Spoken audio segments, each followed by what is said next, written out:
ইসরায়েলের সঙ্গে যুদ্ধবিরতির আলোচনা প্রত্যাখ্যান ইরানের।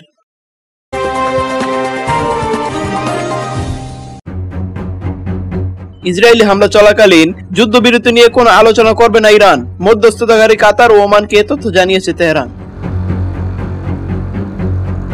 বিষয়টির সঙ্গে সংশ্লিষ্ট এক কর্মকর্তা ব্রিটিশ বার্তা সংস্থা রয়টার্সকে এ তথ্য জানিয়েছেন।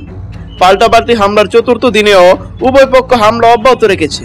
বেড়েছে সংঘাতের তীব্রতা, এতে বিস্তৃত সংঘাতের আশঙ্কা তৈরি হয়েছে। ইরান, কাতারি এবং ওমানি মধ্যস্থতাকারীদের জানিয়েছে ইসরায়েলে আক্রমণের প্রতি ইরানের প্রতিক্রিয়া জানানো সম্পূর্ণ হওয়ার পরেই তারা কেবল গুরুতর আলোচনা চালাবে। নাম প্রকাশ না করার শর্তে কর্মকর্তা এসব কথা বলেন।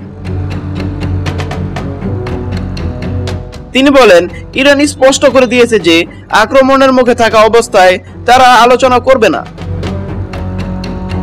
শুক্রবার সকালে ইসরায়েল ইরানের উপর আকস্মিক আক্রমণ চালিয়েছে, যার ফলে ইরানের সামরিক কমান্ডের শীর্ষস্থানীয় কর্মকর্তারা নিহত হন এবং তাদের পারমাণবিক স্থাপনা ক্ষতিগ্রস্ত হয়। আগামী দিনগুলোতে এই অভিযান আরো তীব্রতর হবে বলে জানায় ইসরায়েল। এরপর ইসরায়েলে পাল্টা জবাব হিসেবে ইরান শত শত ক্ষেপণাস্ত্র ও ড্রোন হামলা চালায়। এদিকে ওই কর্মকর্তা রয়টার্সের প্রতিবেদনে বলেছেন যে ইরান, ওমান ও কাতারের কাছে যুদ্ধবিরতি এবং পারমাণবিক আলোচনা পুনরায় শুরু করার জন্য মার্কিন যুক্তরাষ্ট্রের সাথে যোগাযোগের আবেদন করেছে বলে যে তথ্য জানানো হয়েছে তা সম্পূর্ণ ভুল।